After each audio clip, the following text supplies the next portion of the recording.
Welcome, I'm Kinetic Symphony. This is Dave.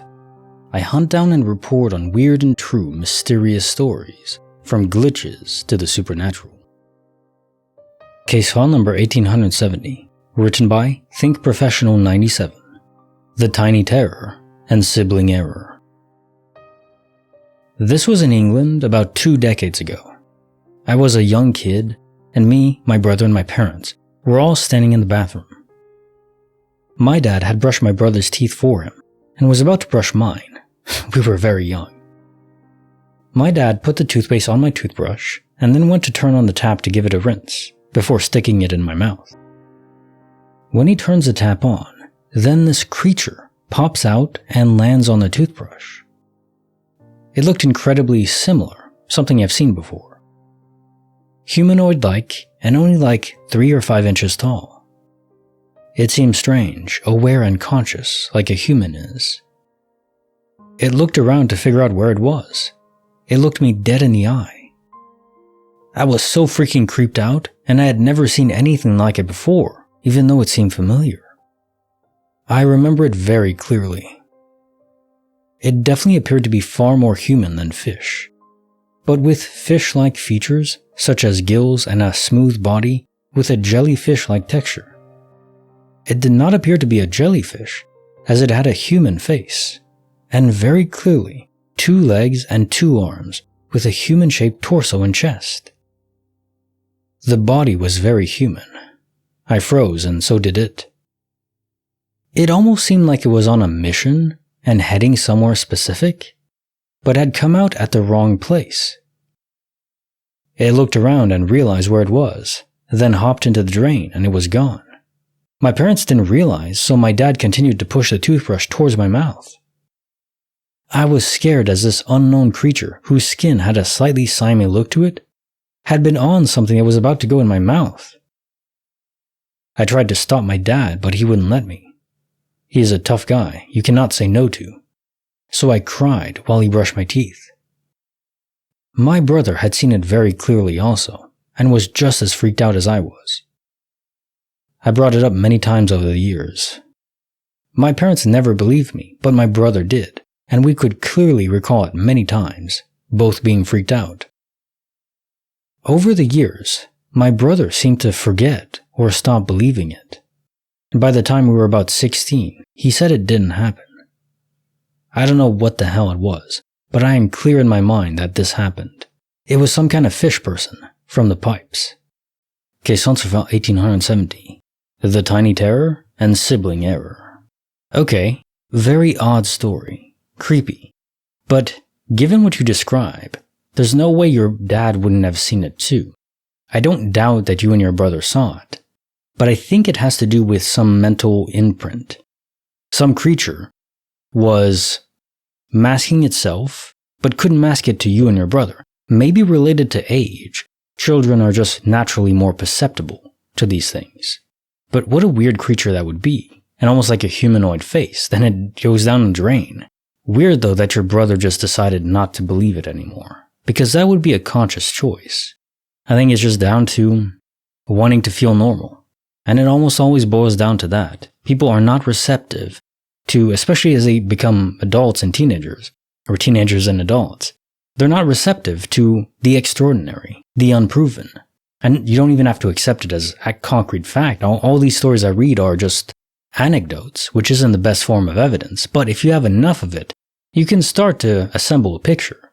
But if one thing directly happens to you, your own senses tell you this happened. And then you start to doubt yourself.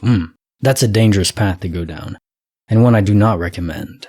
So I'm glad that at least you kept your mind open that, yeah, this happened, not entirely sure what it is, not a figment of your imagination, but maybe an induced image of some sort. Or some entity, some creature that could mask itself to adults but not children. Something along those lines. And yeah, the sliminess added to the toothbrush would be very disturbing. Wonder, did it taste any different? Don't tell me. Case file 1871, written by sebcarrasco. Footsteps at night and a sibling's fright. I was around the age of 10, and my younger sister was 7. Usually, whenever my sister was scared during the night, she would wake me up, and so I would comfort her and tuck her in bed. However, this night was different, and she was shaking me furiously and crying, couldn't speak, etc. So I rushed to her room, and after a few minutes, she could finally tell me that she could hear faint footsteps up and down the small hallway outside our rooms. Our rooms are opposite from each other in the hallway. So we tried to be quiet and listen for the footsteps and couldn't hear anything. And I thought she must be hearing things, etc. Then, after we calmed down, we started hearing the footsteps, and they were actually so clear. It sounded like there was someone right outside the room. We both feared that someone broke into the house and were wandering around our house. So, funnily enough, I grabbed a pillow to protect myself and my sister in case the intruder came inside. At this stage, myself and my sister are both crying and nothing is happening. After 2 minutes of hearing footsteps, I gained the courage to scream, "Help!" And I ran down to my parents' room on the other end of the house. Wake them up and let them know what happens. Dad checks the entire house plus backyard. Nothing. He then goes to sleep. Relieved, I decide to lay in my sister's bed with her so she is less shaken up from the situation. Around 15 minutes later, wide awake, a very, very loud screech happened in the kitchen for around 2 seconds, like something dragging on our floor tiles. Immediately, we both jumped up and screamed and cried. It was so loud my parents even woke up to see what it was. We left our room before my parents and saw our wooden kitchen chair, somehow, dragged on the tiles around 5 meters away from the kitchen table. We thought it might have been something to do with the footsteps. This is hands down the scariest thing I've ever gone through. I live in Australia. In the area I live, there isn't a lot of wildlife other than birds, snakes, spiders. No raccoons, koalas, kangaroos, or larger type animals. So I doubt any of those animals would have entered the house and caused a noise, moving the chair and the footsteps.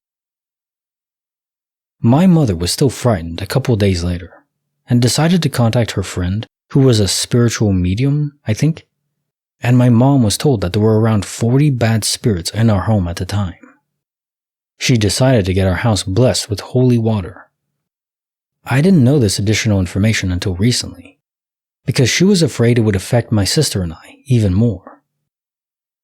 I wasn't a big believer in spirits or any sort of paranormal activity, but after our house was blessed and spirits were gone, nothing else has happened up until now. My parents are definitely not pranksters in the slightest. Highly doubt they would have tried to pull such a horrible prank on their children. Did someone try to break in? There's a theory that the intruder tried to escape and hit the chair on the way out. However, my dad did search the house to make sure no one was inside. Also, no sign of a break-in. Everything was apparently still locked and closed. Nothing stolen. It is still so freaky that someone may have been in the house. It definitely sends chills down my spine thinking about that possibility. To be honest, I am leaning towards it being some sort of paranormal activity. My house was closed and locked everywhere, and we would have heard the intruder run or escape and close the back doors, because my doors are quite loud when trying to open or close them. Caisson to file 1871. Footsteps at night, and a sibling's fright.